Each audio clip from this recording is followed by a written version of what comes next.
Hi there friends, I'm Coach Marsha. I'm the running coach and trainer for the Zumo Women's Running Series, and today I'm talking a little bit about cold weather running, specifically how to layer and dress so you are comfortable and safe when the mercury drops. So let's start at the bottom. What I recommend when it's really cold is that you switch to a trail shoe, because number one, you'll have better traction on snow and ice or slick surfaces, and also they are more moisture and wind resistant. So if it is raining or snowing or it's really cold and there's a wind chill, and the wind will whistle right through your regular running shoes. So trail shoe. If you're going to be on actual trails and not on pavement at all, or the pavement is complete ice and snow, you can add some yak tracks or ice spikes to your shoes to help keep you upright. I mean, the first thing you really need to tell yourself or ask yourself about outdoor running is it safe? There is no shame in the treadmill if you have the luxury of having access to one. Certainly take your runs to the treadmill if it is downright dangerous. A lot of times when there's a lot of snow and ice, it's very dangerous, or the roadsides, shoulders of the road aren't safe. Drivers may not see you. So that's the first question is it even safe? So we're gonna say it's safe, and we're heading out. So the trail shoes, like I just said, the next step would be socks. I would go for a higher cuff than the usual low ones that many of us opt for. So this is a crew. You could even go to a knee high if you wanted to, or a compression sock to give you an extra layer of warmth for below the knees.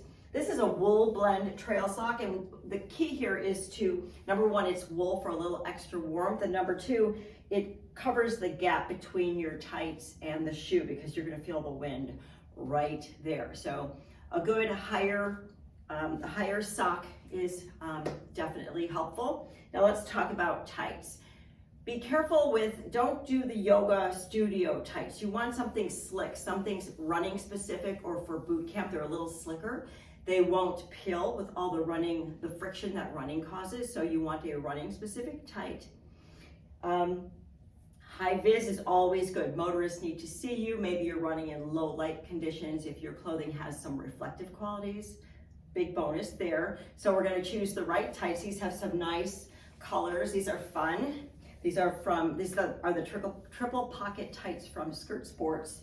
And also, I love the pockets because you can put your gels in here, and when it's really cold, your gels will freeze and you will break a tooth on them. So if you keep them close to your body in pockets like these, that's a really good thing for long runs in cold conditions.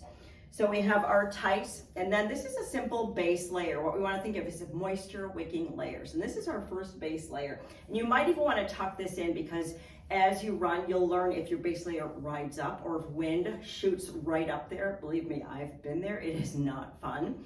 So we just have a basic crew neck, and we have some fun thumb holes right here. This is the Watch Me Go top from Skirt Sports. Nice and colorful and super comfortable. So this is your cold weather. You may want to add some gloves or a headband at this point. Depending, it's very individual of how cold you feel in what temperatures, or some of us run very hot, some of us run very cold. So, it's very individual. You need to test and experiment and find out what works for you. But this is a good cold weather basic outfit. I will be back with colder weather recommendations.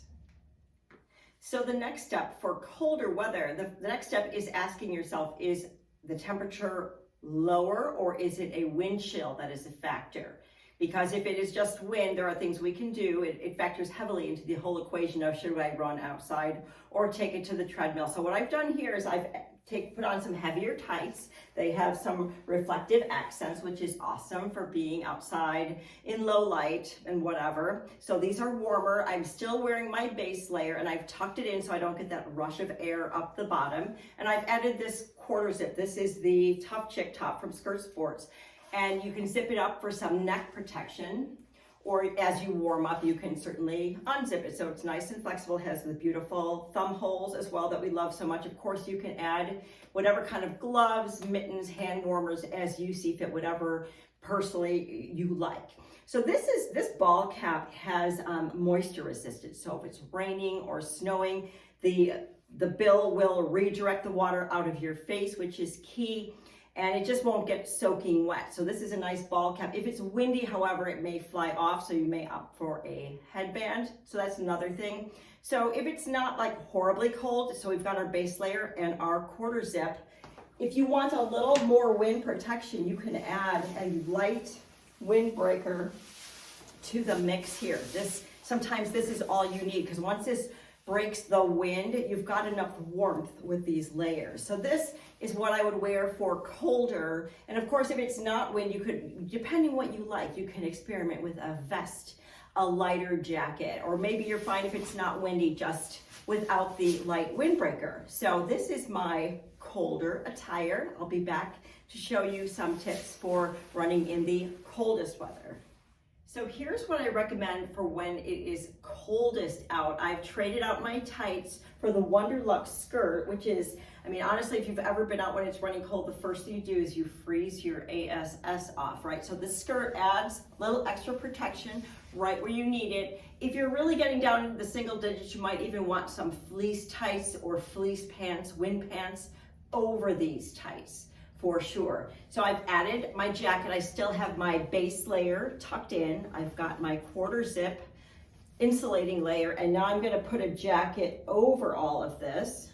I know it truly takes a village to do this. I've swapped out my ball cap for a warm fleece lined headband, and even then, because you lose most of your heat through your head, I recommend just you could put the big old hat on over your headband so your ears have extra protection. And I also have a buff on, so this can kind of go up and down. You can bring it up to your ears, over your nose, just like this. If the wind is really in your face, and you can put it down under your chin when you don't need it, but it's nice to have extra warmth around your neck and to be able to cover your face when you need it, because we do not want frostbite. So the other thing I recommend when it's really cold and it's really windy is add some sunglasses, because undoubtedly your eyes are going to water in those kind of extreme temperatures. So this is kind of the whole layering options, and like I said before, it's all individual, so you're going to find what you like. You just need to experiment. The most important thing is to be safe. There is no shame. It is not more badass to get outside. Sometimes it's absolutely crazy. So there's no shame in taking it in. The most important thing, stay safe, stay seen. Thanks for joining me. I hope this helped you. I will see you next time.